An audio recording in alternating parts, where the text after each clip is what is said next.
If you thought Marcus Aurelius already dropped all his wisdom in Meditations, think again. The truth is, some of his most life-changing teachings are buried so deep in his writings, even Google needs a flashlight to find them. These aren't your basic be calm and carry on quotes. These are teachings about power, time, ego, and even how not to be annoying. So if you're ready to go beyond the surface and unlock the Stoic codes that most people miss, this one's for you. But before we begin, don't forget to like this video, subscribe to support this journey, and watch till the end, because the last one might just stop you from wasting the next 10 years of your life. Number 1. Don't argue, outgrow. Marcus once wrote, "The best revenge is not to be like your enemy."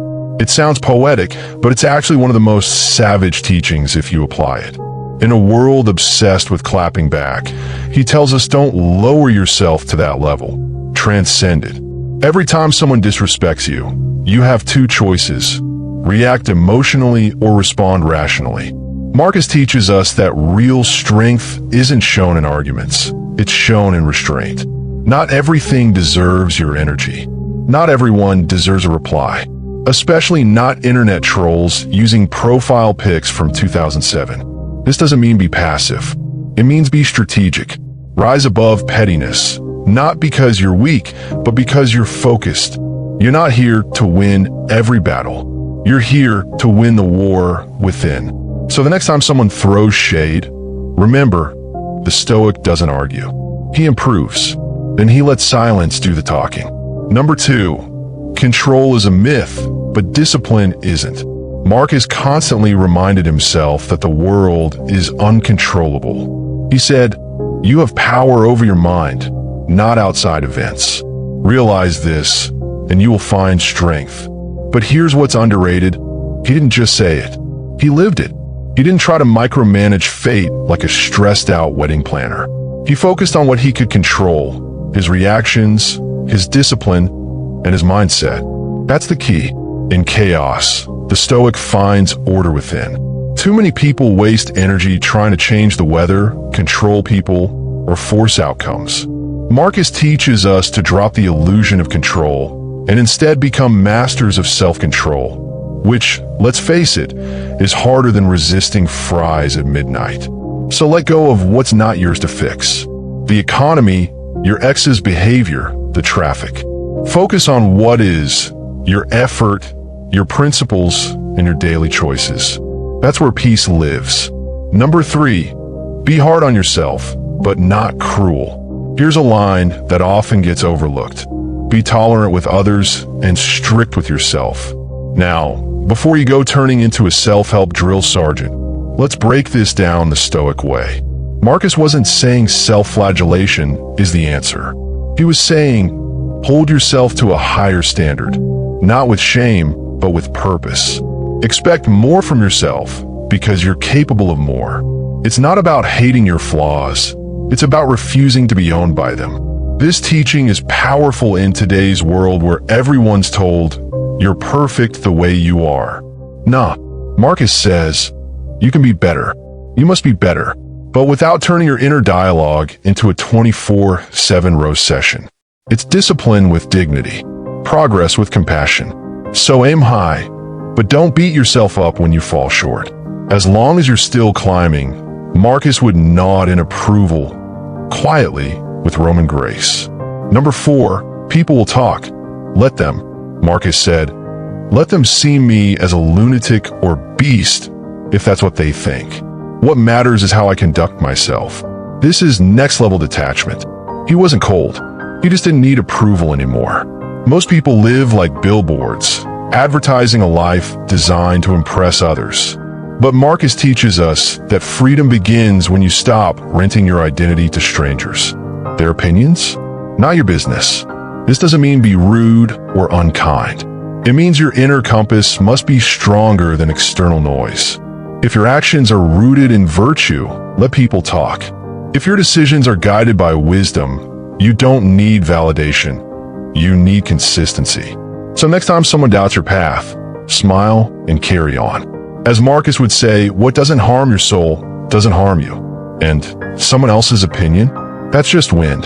You're the mountain. Number 5, don't be in a hurry, be in alignment. This is one of the most slept on gems from Marcus. Don't waste the rest of your life worrying about other people, unless it's in the service of the common good. Translation: stop rushing to please, impress, or chase. We live in a hustle culture that glorifies burnout like it's a badge of honor. But Marcus? He was about right action, not fast action. Doing what's aligned, not what's trendy. Going deep, not wide. This teaching tells us that what matters is living intentionally, not scrolling endlessly, not saying yes to everything, but cutting the noise and asking, is this essential? Is this aligned with who I want to be? So slow down, reflect, then move, not with urgency, but with clarity. That's how Marcus ruled an empire and still found time to write his thoughts down, without hashtags. Number 6, the obstacle is the way, but not just physically. We've all heard this line. The impediment to action advances action. What stands in the way becomes the way. But most people treat this like gym motivation. Lift that weight, push through traffic, outwork the haters. But Marcus didn't just mean physical obstacles. He meant emotional ones too. When you're anxious, Marcus didn't say ignore it or crush it. He said use it. Let it transform you. That fear before a hard conversation, that's your opportunity to practice courage. That irritation at someone's stupidity, perfect moment to train your patience muscle, which is probably weaker than your phone's battery. Marcus wasn't yelling at us to hustle 24/7. He was whispering, use your pain, use your annoyance, use your doubts. It's not about bulldozing through problems like a caffeinated rhino. It's about letting each challenge sharpen you into something unshakable. So next time something sucks, smile. Not in a creepy way, just enough to know this too becomes my training ground. Number 7, you are not your thoughts. Here's something Marcus said that people scroll past. You have power over your mind, not outside events. Realize this, and you will find strength. Seems simple, but let's unpack how underrated that is. Imagine you wake up with a thought like, I'm such a failure.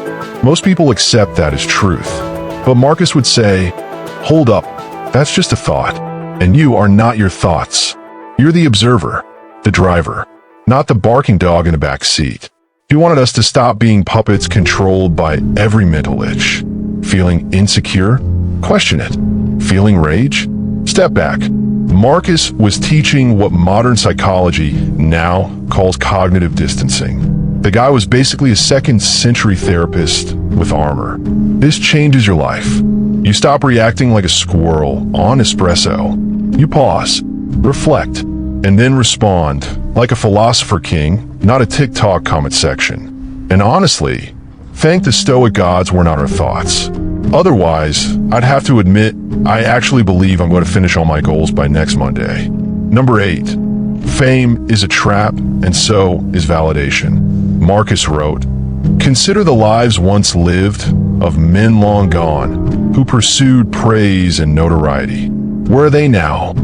That's cold, but true. He was reminding himself and us that chasing external validation is like chasing your own shadow. Exhausting and pointless. This teaching is criminally underrated today. We're all addicted to approval, likes, follows, applause. But Marcus, the man ruled the Roman Empire and still reminded himself not to care what people thought of him. Meanwhile, we cry if our Instagram story doesn't get at least 40 views in the first hour. He taught that when you tie your self-worth to attention, you become a slave to strangers. It's like handing over the keys to your happiness and saying, please drive responsibly. Spoiler, they won't.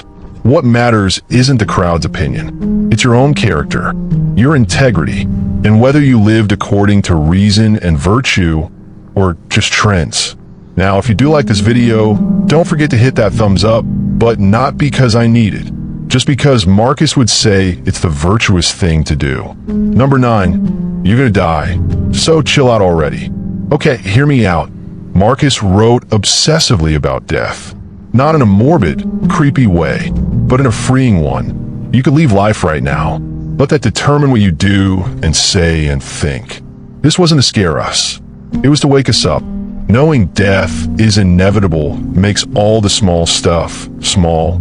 Someone cut you off in traffic. You're both going to be dust in a century. Forgot to reply to that text. The universe doesn't care, and neither should you. Modern culture hides from death. Marcus looked it in the face daily and smiled. Why? Because death is what gives life its urgency. It makes each moment matter, each breath sacred, even the awkward ones. He was basically saying, you're going to die, so don't waste your time being petty, angry, or glued to someone else's highlight reel. Honestly, it's weirdly comforting. Like Stoic therapy, you're going to die, so drink that coffee and stop overthinking your haircut. Number 10, be kind, even when it's annoying. Marcus dropped this gem. When you wake up in the morning, tell yourself, today I shall meet with interference, ingratitude, insolence, disloyalty, ill will, and selfishness. Sounds like he was describing a family group chat. But then he adds, all these things happen because people don't know any better. That's the part people miss. He wasn't being cynical. He was preparing himself to respond with kindness. This is next-level Stoicism. Not just enduring fools, but loving them. Understanding that people are flawed, just like you, and choosing not to match their bad behavior with your own. It's easy to be kind to nice people. Marcus is challenging us to be kind when it's hard. When they don't say thank you. When they're rude. When they ghost you after 5 amazing dates and a playlist exchange. Why? Because your virtue doesn't depend on them. It depends on you. That's the real flex. Not snapping, not stooping, but standing firm in kindness. So those were 10 of Marcus Aurelius' most underrated teachings. Each one is like a life cheat code that most people completely overlook. If you made it this far, you're already ahead of 99% of the world who stopped at most people live like billboards. If you found value in this video, don't forget to like, subscribe, and help us grow this Stoic movement. We're building something powerful here. Wisdom that's ancient, but still hits harder than most self-help books today. Until next time, stay calm, stay grounded, and remember, the obstacle is not just the way, it's the training ground for your greatness.